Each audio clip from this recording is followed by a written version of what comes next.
The credit risk on the debt component of the Gautrain was limited on account of the conservative gearing and the substantial government contributions. It can be argued that the Gautrain enjoyed an implicit sovereign guarantee. Both national and provincial governments made massive capital contributions.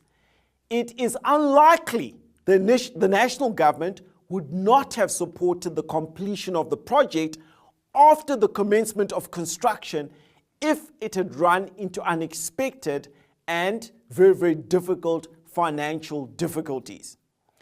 The negative political ramifications of discontinuing or the project failing to reach completion would have been profound. Providers of debt capital signed agreements directly with the Mbombela Consortium, and funds were disbursed directly to the project participants. And the Gautrain had extremely large foreign exchange exposure. This was on account of its high imported capital equipment component. The extended lead times from ordering and the delivery of key parts and the size of the transaction meant that both in rand terms and in dollar terms, the foreign exchange exposure was huge. And the mitigation of this foreign exchange risk occurred in two parts. The smaller exposure was in the Mbombela Consortium, and they hedged this risk by way of a number of hedging instruments that they procured from local banks. The consortium also went one step further and hedged itself against adverse movements in the interest rate to fix the cost of funding. The largest exposure lay with the Gauteng provincial government.